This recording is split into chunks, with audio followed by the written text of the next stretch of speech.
Hello, good morning all of you. तो design of steel structure में plastic movement के हमने बहुत सारे न्यूमेरिकल देखे थे। आज हम एक क्वेश्चन देखने वाले हैं जिसमें यूडीएल और पॉइंट लोड दोनों के लिए हम प्लास्टिक मूवमेंट की कैलकुलेशन करेंगे और देखेंगे किस तरीके से कंटिन्यूअस बीम में जो वर्किंग लोड्स होते हैं उनको अगर दिया जाए, शो किया जाए, तो हम किस तरीके से प्लास्टिक मूवमेंट की कैलकुलेशन करते हैं। तो हमारा जो क्वेश्चन है वो है, पहले मैं क्वेश्चन लिख देता हूं।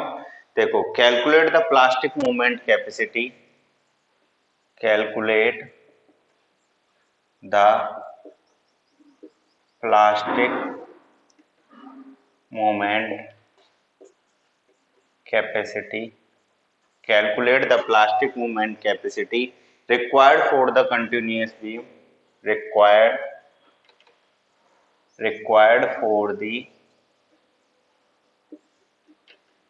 required for the continuous beam, required for the continuous beam with working loads, with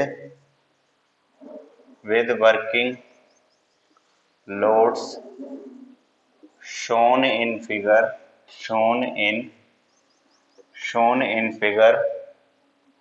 and take load factor, and take load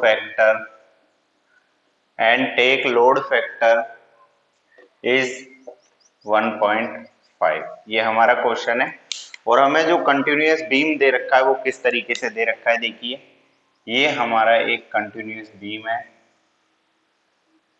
ठीक है, जिसका ये तो सिंपली सपोर्टेड है और यहाँ पे ये दो हैं, ये रोलर सपोर्ट लगे हुए हैं, ठीक है। इस तरीके का हमें एक कंटिन्यूअस बीम दे रखा है। ये पॉइंट है हमारा ए, ये है बी और ये है सी, ठीक है। इस तरीके से 3 पॉइंट है। ए और बी के बीच में 60 किलो न्यूटन का लोड लग रहा है। ए और बी के बीच में 60 किलो न्यूटन का पॉइंट लोड लग रहा है इक्वल डिस्टेंस पर, 2 मीटर पर, और यहाँ से भी 2 मीटर पर। और बी से सी का जो स्पान है ये 6 मीटर का है और इस पर एक यूडीएल लग रहा है और इस यूडीएल की जो इंटेंसिटी है वो है 20 किलो न्यूटन पर मीटर, 20 किलो न्यूटन पर मीटर।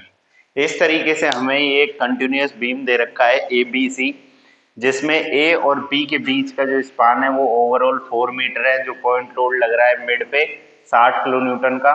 उसके अलावा बी से सी पर यूडीएल है 6 मीटर के स्पान पे। और हमें कैलकुलेट करना है क्या, मैं वापस बता रहा हूं, हमें कैलकुलेट करना है प्लास्टिक मूवमेंट ओवरऑल सेक्शन के लिए, ठीक है। तो चलिए हम बात करते हैं। सबसे पहले हमें दे रखा है लोड फैक्टर, जो हमें यूज करना है वो करना है 1.5।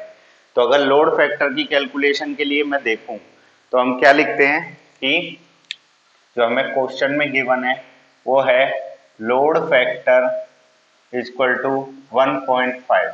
तो अगर कोलैप्स लोड के लिए बात करूं, मैं पॉइंट लोड के लिए अगर कोलैप्स लोड के लिए बात करूं तो मैं लिखूंगा कोलैप्स पॉइंट लोड।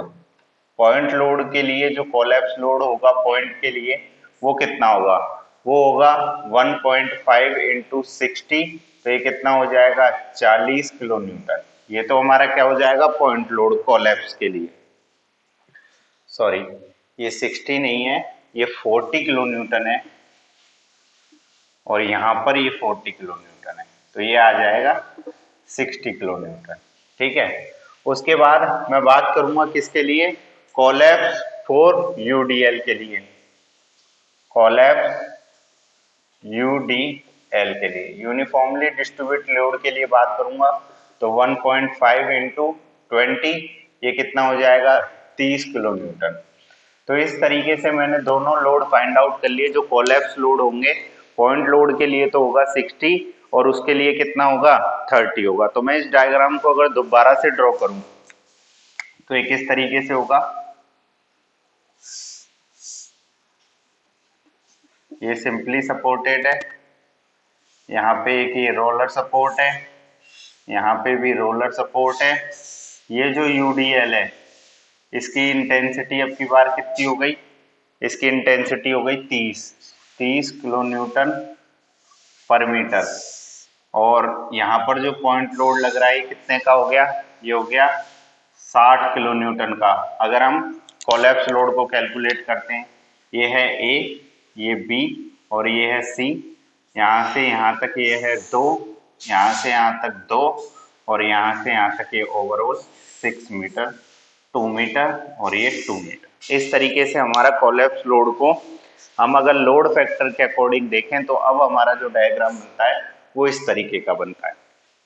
अब मैं बात करता हूं स्पान ए बी के लिए। हम बात करते हैं for span A B. A B span के लिए अगर हम बात करें, स्पान ए बी के लिए, तो स्पान ए बी के लिए अगर मैं डिफ्लेक्शन डायग्राम देखूं इसका, तो वो किस तरीके से होगा, वो होगा कुछ इस तरीके से। ये ए है, यहाँ पे एक पॉइंट है, ये बी है और ये पॉइंट है जो सी है, ठीक है, यहाँ पे पॉइंट बी। तो इसका जो डिफ्लेक्शन डायग्राम होगा वो किस तरीके से होगा, वो कुछ इस तरीके से होगा। एक थीटा यहाँ होगा, एक थीटा यहाँ होगा, ठीक है। उसके अलावा जो पॉइंट लोड लग रहा है वो बिल्कुल सेंटर पे लग रहा है। यहाँ पर ये कितनी है, 2 मीटर और यहाँ से लेके यहाँ तक भी ये कितनी है, 2 मीटर, ठीक है। जो डिफ्लेक्शन है, ये जो एंगल है डिफ्लेक्शन एंगल, ये क्या होगा, ये होगा हमारा, अगर ये थीटा है तो ये क्या हो जाएगा 2 थीटा। अब इसमें जो मूवमेंट आएगा वो कहाँ कहाँ पे आएगा, एक तो आएगा यहाँ पर इस जगह पर और एक आएगा यहाँ पर, ठीक है। तो यहाँ जो नीचे मूवमेंट आएगा वो क्या होगा, प्लास्टिक मूवमेंट एमपी और यहाँ पे भी प्लास्टिक मूवमेंट एमपी। अब इसके लिए हम देखते हैं कि हम किस तरीके से स्पान ए बी के लिए प्लास्टिक मूवमेंट की कैलकुलेशन करते हैं। तो देखिए हमें क्या निकालना है, प्लास्टिक मूवमेंट ही फाइंड आउट करना है। अगर मैं यहाँ से देखूं तो मैं काइनेमेटिक और प्रिंसिपल ऑफ वर्चुअल वर्क, तो मैं लिख देता हूं यूजिंग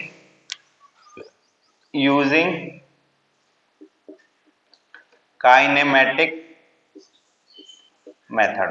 काइनेमेटिक मेथड को मैं यूज कर रहा हूं, ठीक है। काइनेमेटिक मेथड के थ्रू हम चलेंगे। उसमें हम क्या देखते हैं कि जो भी एक्सटर्नल वर्क डन होता है इस स्पान के ऊपर, वो इंटरनल वर्क डन के क्या होता है, बराबर होता है। तो हम क्या लिखेंगे, external work done is equal to internal external work done is equal to internal work done. External work done जो होता है वो किसके कारण होता है, लोड के कारण, और इंटरनल जो वर्क डन होता है वो किसके कारण होता है, वो होता है हमारे किसके कारण, प्लास्टिक हिंज के कारण। तो देखिए जब हम बात करते हैं एक्सटर्नल वर्क डन की, हम बात कर रहे हैं किसकी, एक्सटर्नल वर्क डन की। अगर एक्सटर्नल वर्क डन की मैं बात करता हूं तो मेरे पास क्या है, लोड है और डिस्टेंस है कितनी, 60। तो मैं क्या लिखूंगा, 60 इंटू 2 थीटा, मैं यहां से लिखूंगा external work done 60 into 2 theta is equal to internal work done में मैं किसको लूंगा, एक तो ये एमपी जो 2 थीटा पे लग रहा है, एक एमपी जो थीटा पे लग रहा है। तो MP 2 theta plus MP theta. Here, so we can calculate the value of MP plastic moment by using this equation.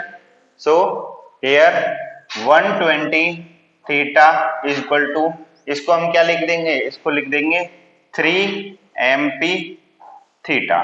तो यहां से अगर मैं MP की वैल्यू कैलकुलेट करूं प्लास्टिक मूवमेंट की स्पान AB के लिए, तो वो मेरे पास आ जाएगी 40 किलो न्यूटन पर मीटर, 40 किलो न्यूटन मीटर। ये किसकी वैल्यू आ गई, ये आ गई प्लास्टिक मूवमेंट की, इसके लिए स्पान ए बी के लिए। तो स्पान ए बी के लिए जो मुझे वैल्यू मिलती है प्लास्टिक मूवमेंट की, वो मुझे क्या मिलती है, वो मिलती है मुझे 40 किलो न्यूटन मीटर। तो इस तरीके से हमने स्पान ए बी के अंदर जो पॉइंट लोड लग रहा था उसके कारण जो प्लास्टिक मूवमेंट आ रहा है उसकी कैलकुलेशन कर ली। अब हम चलते हैं कौन से स्पान के ऊपर, we are using the span between B and C. So here we can see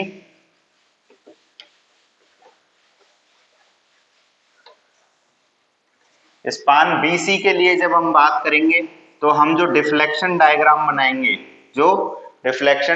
बनाएंगे वो भी किसके लिए बनाएंगे, B और C के लिए। तो देखिए B और C के लिए जो डिफ्लेक्शन डायग्राम बनेगा वो किस तरीके से बनेगा।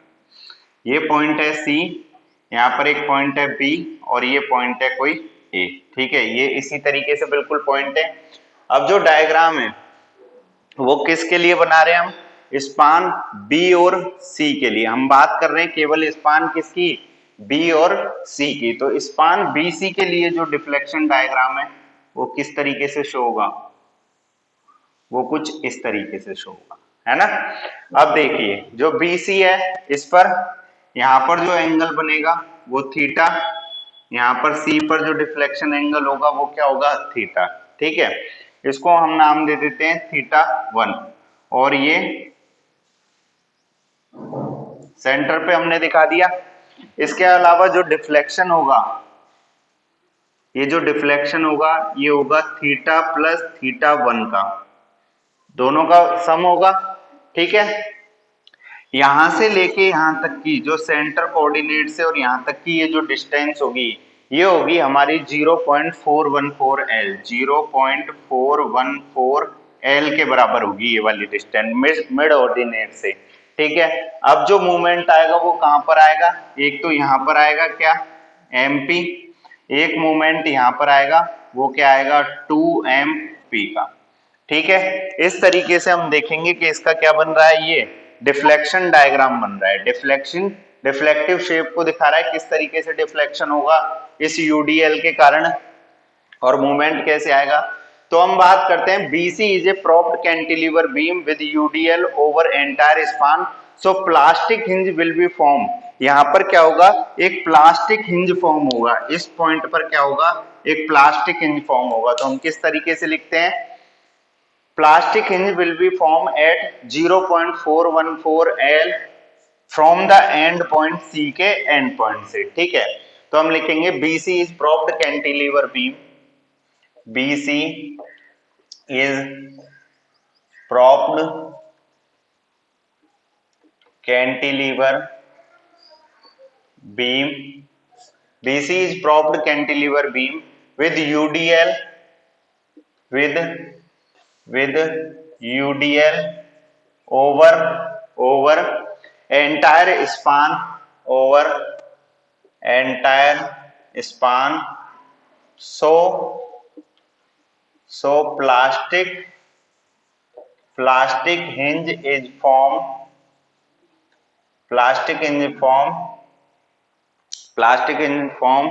at 0.414 L from end point C। And point C से क्या होगा, प्लास्टिक हिंज फॉर्म होगा 0.414 L पर। अब जो ये डिफ्लेक्शन है, ये जो डिफ्लेक्शन है इसकी वैल्यू क्या होगी, देखिए। तो ये जो डिफ्लेक्शन है इसकी वैल्यू जो होगी हमारे पास वो होगी 3.516 थीटा, ठीक है, इसके बराबर होगा। अब यहां से अगर मैं डिफ्लेक्शन की वैल्यू देखूं तो डिफ्लेक्शन की वैल्यू क्या होगी, थीटा इंटू 414L यही होगी, या थीटा इंटू, और जब L की जगह मैं लेंथ लिखूंगा कितनी, 6 मीटर, तो यहां से जो मेरे पास वैल्यू आएगी वो आएगी 0.484। तो मैं इसको क्या लिखूंगा, θ1 प्लस 2.484 इक्वल टू 3.516 थीटा, ये लिख देंगे। अब यहां से अगर मैं θ1 की वैल्यू कैलकुलेट करूं थीटा की टर्म्स में, तो इसको इधर भेज देंगे तो हमारे पास वैल्यू आ जाएगी 1.415 थीटा। ये किसकी वैल्यू आ जाएगी हमारे पास, θ1 की। ये जो C पे जो एंगल है ये इस एंगल का कितना टाइम्स होगा, 1.415 टाइम्स होगा। अब हम क्या करेंगे, वही काइनेमेटिक मेथड लगा के एक्सटर्नल वर्क डन को इंटरनल वर्क डन के बराबर करेंगे। ये हमारे पास θ1 की वैल्यू आ गई, यहां से हमें डिफ्लेक्शन की वैल्यू पता है। तो चलिए देखते हैं आगे हम क्या करेंगे, यूजिंग काइनेमेटिक मेथड को यूज करेंगे जिसमें हम एक्सटर्नल वर्क डन को इंटरनल वर्क डन के बराबर लिखते हैं। तो हम यहां लिखेंगे using kinematic using kinematic method. Kinematic method को हम यूज कर रहे हैं। हमें क्या लिखना है, वही कि जो भी एक्सटर्नल वर्क होगा वो किसके बराबर होगा,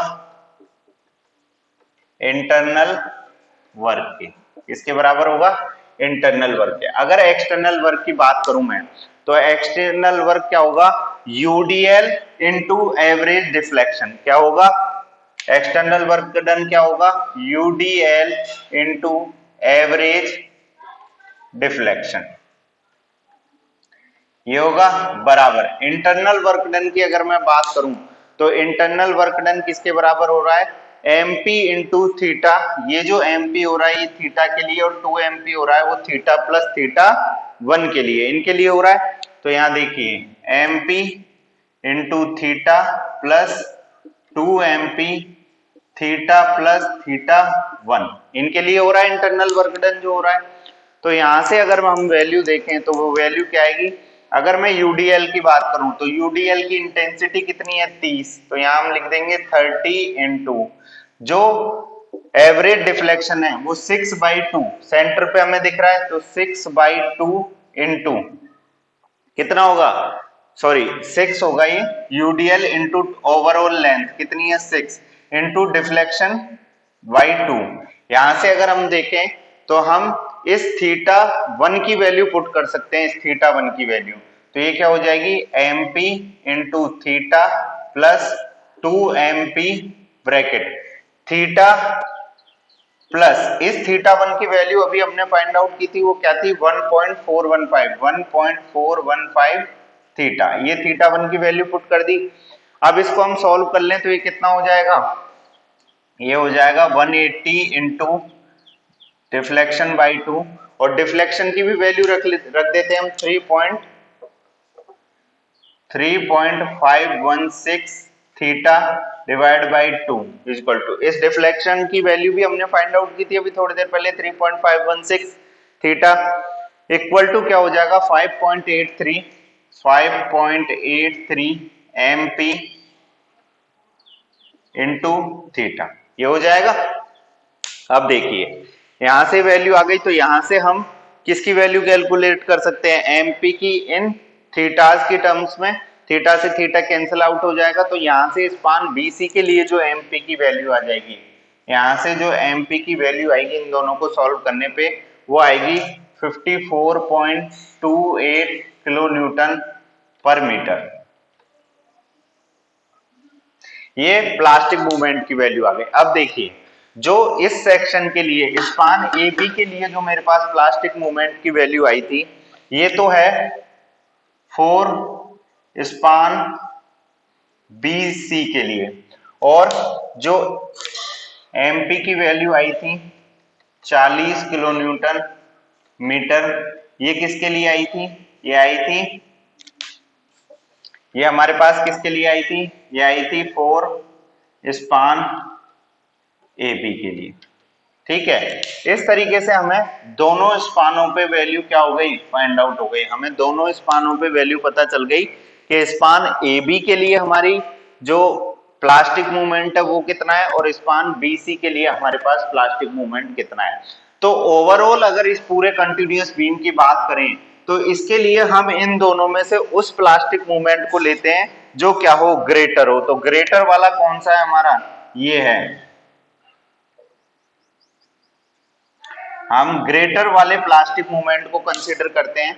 तो plastic movement capacity of span BC अगर हम इस ग्रेटर वाले को कंसीडर करते हैं तो देखो ये जो हमारा है ये वाला यूडीएल, इसके कारण जो आ रहा है वो तो आ रहा है हमारा केवल एमपी, लेकिन यहां पर जो हमारा आ रहा है वो आ रहा है ट्वाइस ऑफ एमपी। तो अगर स्पान बीसी के लिए मैं ओवरऑल प्लास्टिक मूवमेंट की बात करूं, इसके लिए स्पान बीसी के लिए, तो देखिए मैं क्या लिखूंगा, अगर मैं बात करता हूं plastic movement capacity of span BC, मैं लिखता हूं plastic movement capacity of span BC. Span BC के लिए अगर मैं प्लास्टिक मूवमेंट की कैपेसिटी की बात करता हूं तो मैंने क्या बताया, ये किसके बराबर है, ट्वाइस ऑफ प्लास्टिक मूवमेंट के, तो twice into 54.28 kilo newton metre. तो यहां से जो वैल्यू आ जाएगी प्लास्टिक मूवमेंट की, वो हमारे पास आ जाएगी एमपी की टोटल वैल्यू कितनी आ जाएगी, वो आ जाएगी 108.56 किलो न्यूटन पर मीटर। तो हमारे पास ओवरऑल जो दोनों स्पानों में जो वैल्यू आई है वो कितनी आई है, अगर हम देखें स्पान बीसी के लिए जो हमें प्लास्टिक मूवमेंट मिलता है वो इतना, अगर हम ए बी के लिए देखें तो वो हमें ये मिलता है, और अगर हम plastic movement of span BC के ओवरऑल की कैलकुलेशन करें तो हमें ओवरऑल जो प्लास्टिक मूवमेंट मिलता है वो मिलता है 108.6। तो इस तरीके से हम किसी भी कंटिन्यूअस बीम के लिए जिसपे पॉइंट लोड भी हो और यूडीएल भी हो, दोनों के लिए हम क्या कंसीडर कर सकते हैं, हम वैल्यू फाइंड आउट कर सकते हैं किसकी, प्लास्टिक मूवमेंट कैपेसिटी हम फाइंड आउट कर सकते हैं। ठीक है, तो मिलते हैं अपने नेक्स्ट लेक्चर में, इससे आगे हम plastic movement capacity, plastic movement के एडवांटेज और डिसएडवांटेज को देखेंगे। Okay, thank you so much.